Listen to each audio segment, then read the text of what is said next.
afternoon. It's a lot of us, which is wonderful. It's a lot of us. It's wonderful, but we need to be extra quiet because it is a lot of us.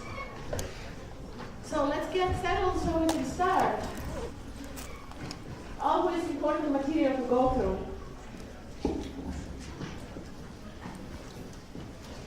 As we will see here, a couple of announcements. One, my Econ lab problem set is due this weekend, and that is on chapter 8. So I'll finish it up. And you are reviewing chapter 8 with your TAs today and tomorrow. Learning guide 6, practice quiz 6. You have to get you ready for that. Producer theory, short-term equilibrium. That's what you're reviewing with your TAs. We're going to review some of this material, the short-term equilibrium right now, and start with some of chapter 9. Most of chapter 9 will be covered on Tuesday, long-run equilibrium.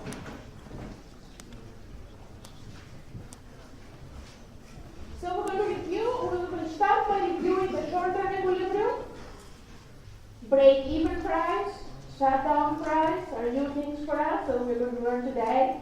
The firm supply curve and the industry supply curve. I also have applications for us to go through. I know you like applications, and I do too. We need them for a complete understanding. So, I will settle. Do we have any questions? Then I can start with economics. I'm going to remind you how the short-run equilibrium for the competitive firm works. Now you understand the language. Short-run equilibrium and competitive firm. When you hear these words, competitive firm, you say, yes, very large number of firms in that industry producing a homogeneous product, free entry and exit, price-taking firms. That also means a total revenue that's a linear total revenue, and a marginal revenue, average revenue curve that is a perfectly elastic curve. All of this is given to me. So this is the marginal revenue curve, which is the price line, which is the average revenue curve, which is the demand curve for the competitive firm. If the firm is competitive, because you can only charge that one price, this is the average revenue, marginal revenue curve, and demand curve for that firm.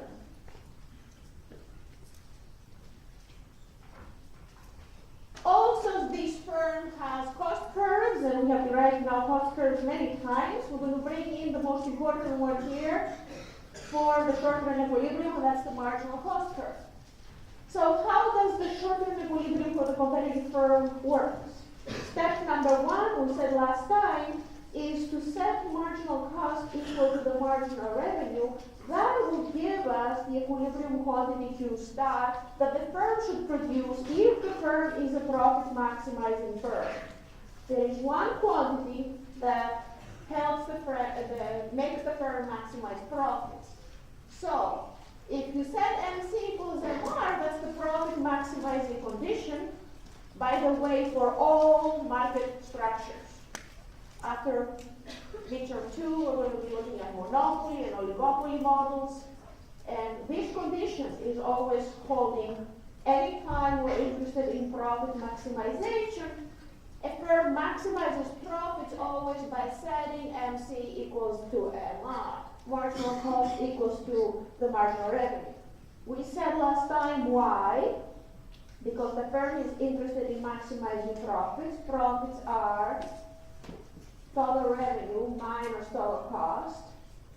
So something good minus something bad for the firm. The costs are bad, the revenues are good. And the firm is interested in maximizing this difference between total revenue and total cost.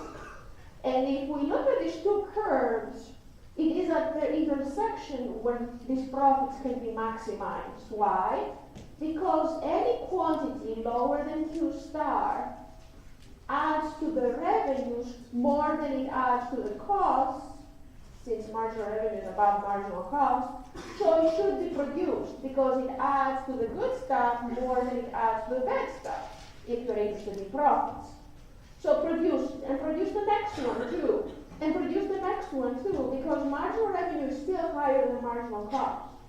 Stop when you have produced the quantity that sets your marginal cost equal to the marginal revenue, because the next quantity down the line is going to add to your costs now more than it adds to your revenues. You don't want to produce that. Stop earlier if you're interested in profit maximization.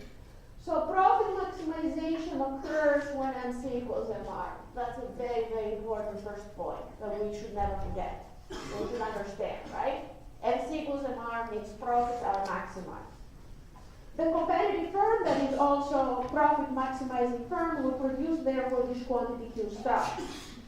The second step and the second point of this model is that somebody can ask us, what about P? How high are the profits? Well, how are profits defined? Profits are defined as total revenue minus total cost, or equivalently, average revenue minus average cost per unit revenue minus per unit cost times Q star. So for step 2 of this model, I need one more curve, and that curve is the average cost curve. I need to bring my average cost curve, and I'm being consistent in how I graph it, always showing that the marginal cost intersects the average cost at its minimum from below. Otherwise, I'm making mistakes in how I graph them. So I brought in an average cost, and now we can go and consider the difference between average revenue and average cost at Q star. So that is the distance we're talking about. The purple distance in my graph is average revenue minus average cost. The per unit profit. It is profit because average revenue is above average cost. And then I can go across because I have to multiply times Q star, so I'm going across. This is my rectangular of profits. Notice I'm not sloping, I'm exact, I'm specific, I'm correct. So your graphs need to look clean, specific, and correct also. So I'm above the minimum point of the average cost. I have the marginal cost going through that point. You know, and the rectangular of profits is all about that point, you see? And the distance here is average revenue minus average cost at Q star. So that's the short-term equilibrium. We graphed this for profits, we also graphed it for losses. So now I want us to consider it again and again and again and again, actually 4 different times. This same graph, more or less, with a little bit extra detail. This same graph with a little extra detail. So we're in the process of defining the break-even price and the shutdown price. And we're going to do it by considering the short-term equilibrium 4 different times. You have this notes from me? There is a page like that where then we add colors and stuff. So that's what we're going to do. So it's better to just really pay attention. I'm showing you the whole page that I have sketched. Whoops, that's the wrong document sketch. Alright, so here. I had sketched cost curve 4 different times, trying to make these graphs being identical, basically. 4 different times, okay? And I'm also going to give some values. I'm going to give a value to this price. It's the minimum of the average cost. I'm going to call the price P1, and the minimum of the average variable cost, the price is going to be P2. And I'm going to do exactly the same in all graphs, P1 and P2 and P1 and P2 and again P1 and P2. These 4 graphs are meant to be identical. I just need to tell you 4 different things using the same graphs, so that's why the 4 graphs. They're also looking familiar, so I'm going to go now at the beginning, I'm going to make it zoom in, make it big, and they look familiar, don't they? We can derive the average cost curve and the average variable cost from the total cost curve. We have done it several times, and that's the relative relationship. The distance between the average cost and the average variable cost is what? Average fixed cost, that's right. And average fixed cost is relatively high for small quantities, and it's smaller and smaller and smaller for larger quantities, because that is the average fixed cost. So it's that per unit fixed cost is like your per unit rent fixed cost, right? So it makes sense, right? These shapes all make sense. All right. So now I'm going to focus on this first graph, set of graphs, and I'm going to say, these are your cost curves. This is what's going on. Assume now, consider the price, that the market price is higher than P1. The market price at which you can sell the good is higher than P1. Because we don't know really what the price is in the market. All we know here, these three lines are cost curves specific to the firm. And this is a competitive firm. We know nothing about market prices. And I'm saying assume that the market price currently is higher than P1. Then this firm is going to enjoy what? Profits or losses? Profits. That's right. So for a price, if that P star is higher than P1, you expect to see profits. Pi larger than 0. So profits, positive profits. And I agree with that. That's the first case. So let's bring in a price that is higher than P1 across. If the market price is that P star right there, or the price that exists in the market, then that price becomes the marginal revenue and average revenue curve for the competitive firm. And the competitive firm is going to say, step number 1, MC equals MR. MC equals MR. That means I'm going to produce exactly this quantity Q star. And step number 2 tells me that yes, as you guessed correctly, I am going to have positive profits. Average revenue minus average cost, average revenue minus average cost at Q star is this rectangular of profits. So if the price is higher than the minimum of my average cost, because that's what P1 is, the minimum of the average cost, I'm going to enjoy profits. Make sense? Good. What if that price in the market equals to P1 instead? That is going to be our second case. If the price in the market equals to P1, well, let's graph it. Here is the price. Then it is this price that becomes my marginal revenue and average revenue curve in this case. So this price has now decreased. It's not as high as it was before. It's not higher than my P1. The price is lower. If the price is lower, more specifically, if that price is at the minimum of my average cost, then am I going to enjoy profits? No. Am I going to enjoy losses? No. What I'm going to do is I'm going to break even. Therefore, price P1 is called the break-even price. P1, the minimum of the average cost value, P1 is what we call break-even price.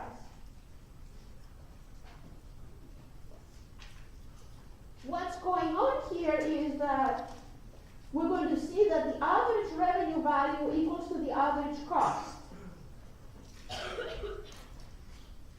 The thinking is very much the same as we did over here, we did over there, so let's do it. First step, the firm will produce the profit maximizing quantity, and that's MC equals MR. MC equals MR is right here because my new MR is this line now here. So I'm producing this profit maximizing quantity, here it is. And now the next step, step number 2, is to decide on profits. Do I have any profits? Or do I have any losses? Do I have any profits that are positive or negative? Well, I have 0 economic profits. That's what's going on. Because my average revenue equals to my average cost right at Q star. That purple distance has become 1 point. The purple distance is not positive or negative. It disappeared. It has become 1 point. So the rectangular of profits, or possibly losses, can disappear also. Zero economic profits, right? So P1 is the so-called break-even price, because my average revenue equals to my average cost right at that price at Q star of my optimal quantity. The firm breaks even means zero economic profits. Is zero economic profits horrible? No, it just says you cover all your costs, including the cost of the managers and the entrepreneur. Everybody gets paid a fair wage. So that's something good to remember also. There are no excess profits. Yes, sure, firms want to have positive economic profits so they can give it to shareholders. Shareholders want that, right? Or take them in their own pocket or whatever it is, but they want profits. But zero economic profits is not horrible. It's not bad. It just says that nobody's losing anything. Everybody gets paid fair market prices, including the entrepreneur. Okay? This is going to be very relevant in the long-run equilibrium, because in the long-run equilibrium, it turns out you can only have zero economic profits, which again is not a bad thing, because if you have positive economic profits, it's not a long-run equilibrium. Firms will enter. Okay, it can only be a short-run equilibrium with positive economic profits. Okay, so in the short run, you could have positive economic profits, you could have zero economic profits in the short run, or you could have losses. So let's go through the third one, the third graph. I'm going to go back there. What type of a price, market price, do you want for losses? Raise your hand and tell us, what type of a price should I have now? Lower than what for losses? Any price lower than what would give the firm losses? Raise your hand. Yes? P1. Excellent. Any price lower than P1 would give you losses. Any price lower than P1. So first I'm going to consider the price that's between P1 and P2, and then I'm going to consider a price that's even lower than P2. You accurately told me that both of these prices will leave me with losses, because both of these prices are below the break-even price, P1, okay? But I'm going to tell you that the two situations I have side by side are different situations. They both give losses, but one gives you really big losses, and the other one just gives you losses. So let's start with the basic one, the first one. Okay, if the price is between P1 and P2, which means the price is between the minimum of the average cost value and the minimum of the average variable cost value, that's what I did here, in between. What happens? Well, follow the steps. First step, MC equals MR gives me the Q star, so here is my Q star. Equilibrium quantity for the short-run equilibrium. This is the quantity that maximizes profits or minimizes losses for the competitive firm. At Q star in this situation, do I have profits or losses? Clearly I have losses. Why do I have losses? Because at Q star my average cost is up here, my average revenue is down there. So I have this purple distance, which is average cost minus average revenue. So, or average revenue minus average cost, and it's negative, because I have average cost above average revenue. And if it's above, that means this is a rectangular of losses. So yes, a price lower than P1 would give us losses, and here are the losses. So I'm stopping right here.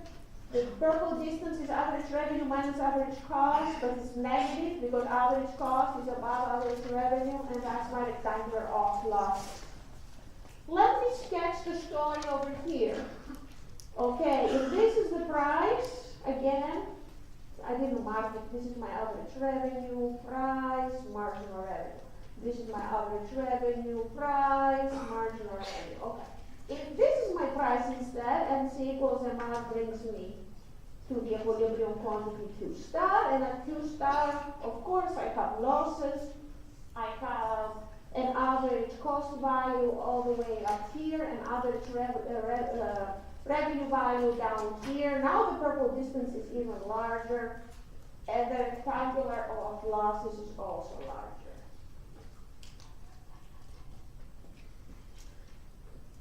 Two situations where I have losses side by side. Yet except they're different. If I have losses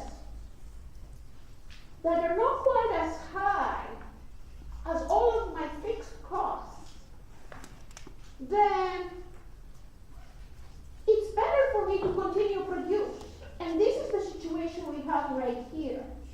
So I'm going to say that what we have on the left-hand side, what we are experiencing is that the price we can collect is actually still higher than the average variable cost. The price we can collect is still higher, so therefore the answer is operate with losses.